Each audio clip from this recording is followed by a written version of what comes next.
So what's going on stateside? Well, just like the previous video, we're going to start with a little bit of propaganda.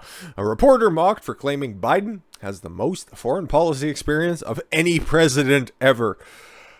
You know what's weird about that? It's not necessarily a lie. You might be thinking, Don, have you lost your marbles? Have you been talking about Biden a little bit too much and that dementia is rubbing off? Hear me out on this one. The motherfucker has been in public office, okay, in the United States Senate or the Vice President's office or now, regrettably, the presidential Oval Office for 47 coming up closer to 50 fucking years at the end of his term. It'll be over 50 years of public service life on various high-ranking councils. So yeah, by sheer force of just time accrued, okay, he has more foreign policy experience than literally anybody, because the people who become president legitimately don't tend to linger in fucking public office for literally ever, okay? You take a look at the people who have previously had the spot, okay, even his predecessor, never once. I ran for one office and I got it. That's how great I am. I just win at everything. And then even before that, Barack Obama, junior senator, okay, and then one-term senator from Illinois in the federal office, okay? What, 2 terms in the state office, so a grand total of fuck all in public life. Bushes, they might be deep state or swamp creatures, but that was in places like the CIA beforehand, and even W was a simple 2-term governor from Texas. Unlike Uncle Joe, who was fucking elected from a state that you can fit on a fucking postage stamp back in, what, 1906? So yeah, you could make the argument, but just the effusive praise, fucking shelve it for a second. White House correspondent was mocked online for flattering President Joe Biden on Monday by telling him that he had more foreign policy experience than any president who has ever held this office.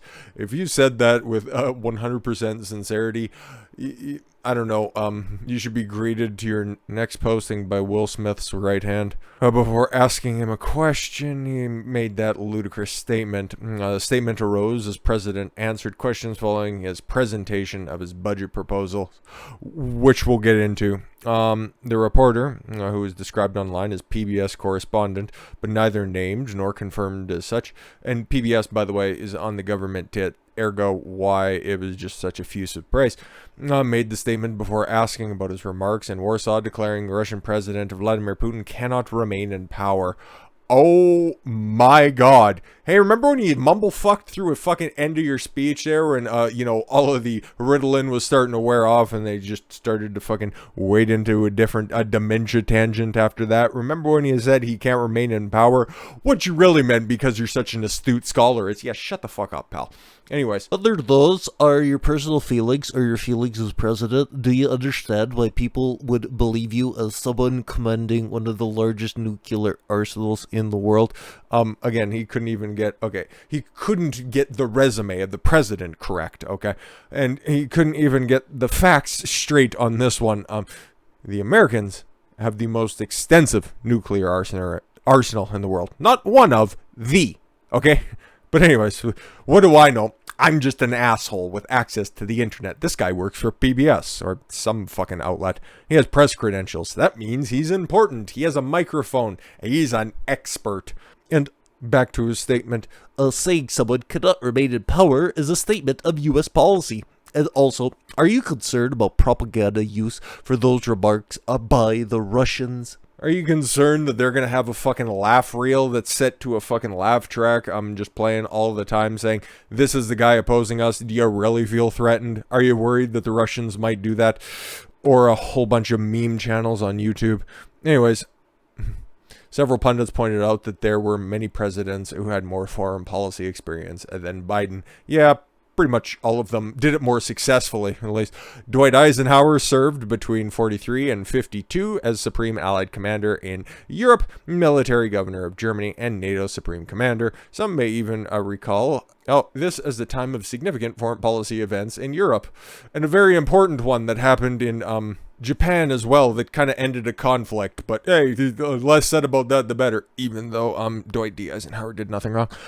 John Quincy Adams served as his father's secretary from 1778. He was 11 to 1781. That's only 3 years, so he was 14 when he retired from that position in France and in the Netherlands.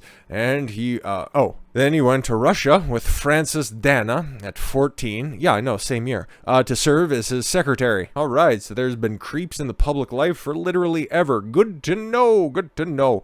George H.W. Bush had been head of the CIA, ambassador to the UN, and overall deep state hack with more skeletons in his closet than Nancy Pelosi's wardrobe.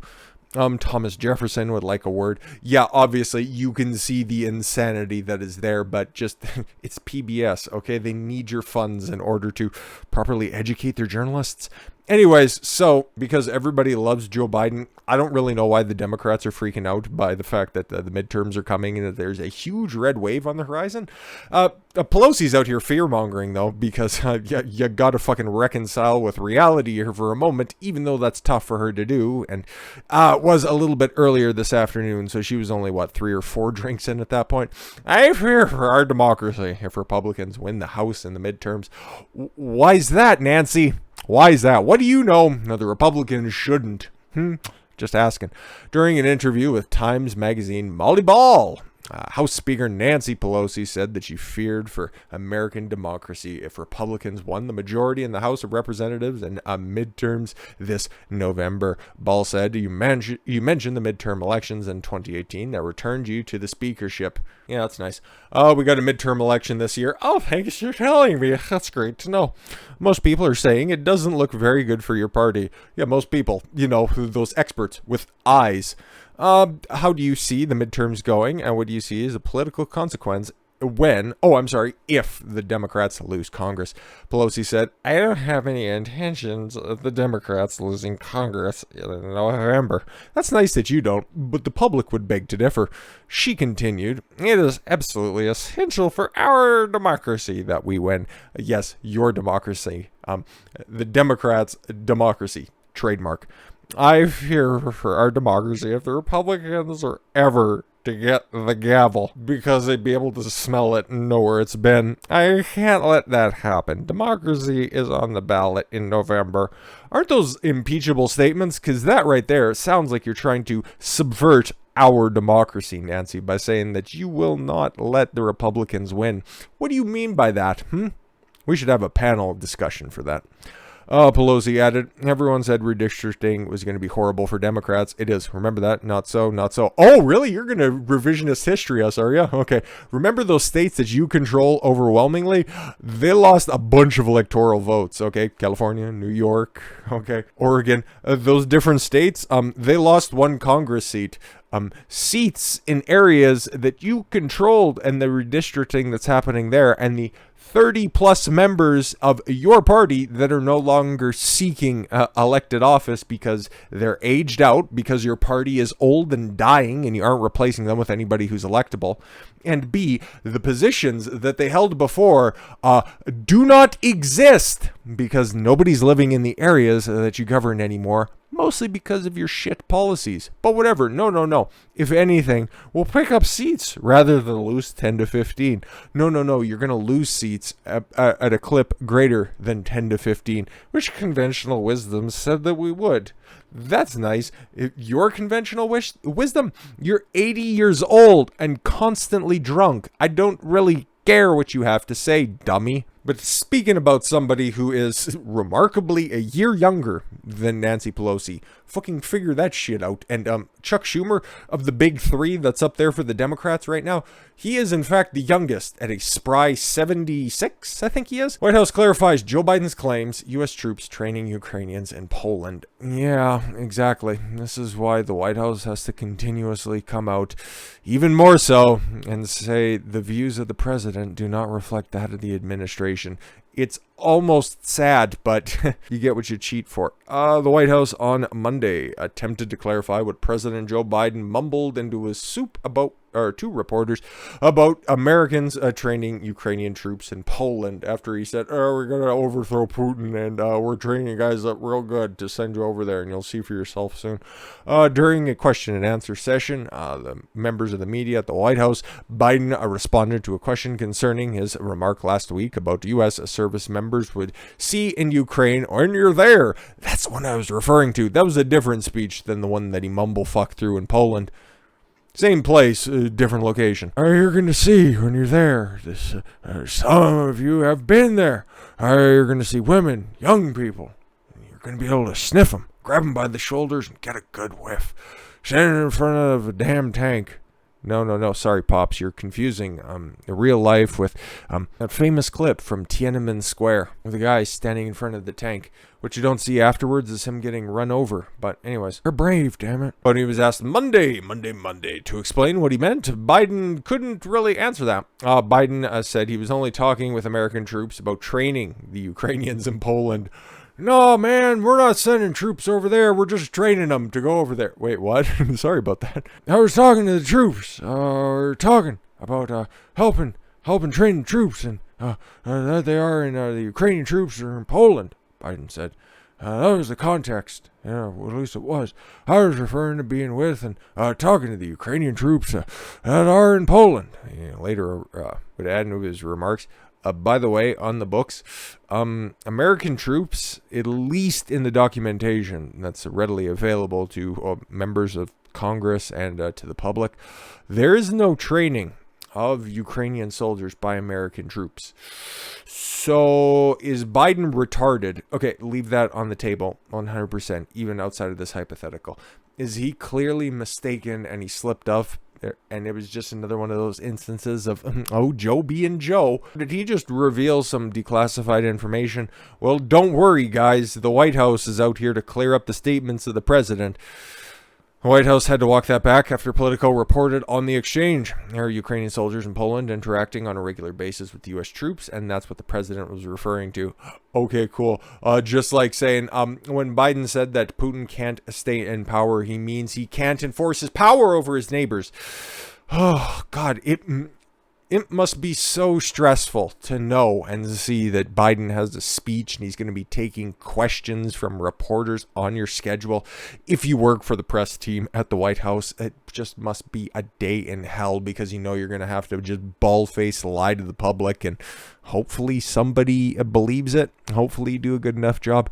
Anyways, if the United States were actually training the Ukrainian people, it would be a major development. The United States in ongoing conflict between Poland and Russia. Yeah, there's not really a conflict there. Poland is just kind of staying on the outskirts. And if you would just go by the information that we learned today in the previous video as well, it looks like we're finally starting to draw down on something in regards to that. So fewer gaffes in front of soldiers. That's a good day for Joe, I guess. But yeah, it's still going to be another one of those things where the White House is going to have to reflect the remarks of the president better than the president can. So, who's lying? The White House says Biden watched SCOTUS nomination hearings. Biden said he didn't. Yeah, I was watching those. I was actually a part of them. I asked him about if he thinks that it's appropriate for him to be making sexual joke. Oh, wait, that was the other black guy back in 1989. Oh, okay. Yeah, no, I didn't see any of that. Oh, wait, I did. Okay. Asked during the press briefing on Monday about his reactions to the nomination hearings for Ketanji Brown Jackson in Senate last week. That vote is supposed to be going soon, I guess, and Manchin said he'd already voted for him. Big shocker there if anybody was holding out hope that, good old moderate Joe Manchin, he'd come to his senses and he'd see that radical for exactly who she is. He still has D at the end of his fucking name, you dolts. But wait, where's that other great centrist, Kyrsten Sinema from Arizona? Yeah, exactly, that bitch is awfully fucking silent lately. Yeah, pussy power in full action. She's an identitarian politics type, okay? She was a part of the Green Party, the Socialist Party of Arizona. Never, ever put stock in that idiot. Ever. On Tuesday, March 22nd, White House Deputy Press Secretary Chris Meager, whatever. I'm just surprised it's not a girl. You know, he probably has as much estrogen coursing through his veins. Said that Biden had watched portions of Judge Jackson's hearing yesterday and today and is proud of the way that she is showcasing her extraordinary qualifications. Biden never would have said that, okay? Independent sources throughout the years also say that Biden has an awfully foul mouth behind the scenes when he's not in front of the presidential podium or on his presidential soundstage. He likes to say fuck and shit and all the kind of fun words behind the scenes a lot more, and he might actually come across as likable and relatable if he'd bring that to the forefront. So after 2022 in the midterms and that he's the last Democrat standing, I fucking hope that he just drags out and tries to relate to the average person by saying, oh, we're tired with all of these pencil neck fuckers, simple bitches, and the press secretary. I'm fucking sick of them. I want some fuckable ones up there. I just hope he loses his mind. That would be terrific and wonderful. Did Biden watch some of the hearings or not? Did he watch them? Oh, why did he tell reporters on Monday that he hadn't? Well, he probably forgot, and that's sad in and of itself. But remember how Nancy said that she fears for her democracy? Oh, I'm sorry, our democracy, if Republicans win the House in the midterms. Why would you be afraid of that? Well, because Republicans would actually be able to do something about Hunter's laptop, which did under some protestation to begin with, and then eventually they just realized that, oh fuck, they're just going to continue to try to do this until it ends up being put into record, so we might as well just fucking give it up here for a moment anyways. But Matt Gaetz enters Hunter Biden's laptop data into Congressional Record. That won't mean too much right now, but just wait until after the midterms, okay? Wait until, okay, there's a whole bunch of blustery promises being made by all of the different rhinos and some of the good Republicans that are up there. We're going to impeach Biden. It's not going to mean fuck all anyways, but it's nice that you're trying, and it should be tit for tat at this point. And we're going to do a full investigation into, I don't know, the detainees for January 6th. Yeah, that's great. Take a look at Hunter's laptop and then use what you find in that, considering it's all in the Congressional Record at this point. Take what you find from the laptop and use it for like a meaningful impeachment of Biden, because there's good shit that's there. And now that it's in the record, it's for, well, eventually once it gets published, for everybody to view. I'd love to see it. Just a little bit on this before we dip out. I seek unanimous consent to enter into the record on this committee the contents of Hunter Biden's laptop, which I am in possession of. Cool, this was the request of Matt Gaetz with the big head. Remember when he was trying to get, weirdos were trying to take him down because he was, what was it? He was moving a staffer across state lines or something like that. Remember how that investigation went absolutely nowhere at the speed of smell? Oh no, they're coming for him. Oh, they got him dead to rights. And oh, he's got some Jew lawyer up on tax charges or something like that who's just going to come out and snitch on him. Cool. He got vindicated and all that stuff. Yeah. He's a weird dude, but I do like him. He is kind of a bit of a fucking spurg at a podium, so you love to see him actually do something good here. Briefly brought the House Judiciary Committee to a standstill March 29th before Chairman Jerry Nadler waddled and shit his pants. And then, that's what brought everything to a halt there for a second. He had to go get a fucking fresh pair of trousers. Relented and allowed the laptop to become Congressional Record, archiving the business details, pornographic images, and illicit data said to be on the infamous hard drive. It's not going to mean much right now, but the fact that it's in the record and the fact that it's going to be accessible for whatever committee and whatever investigation gets done by Congress between now and forever, that's what's important. So this is laying the groundwork. Keep that in mind as we move forward. So enough about politics. Let's revisit Will Smith, because we haven't had our bitch beta quota filled up quite to the top yet today. With all that said, thank you all very much for the gift of your time. I've been Don Consuelo. Why don't you follow your gut and get after it. Take care, everyone.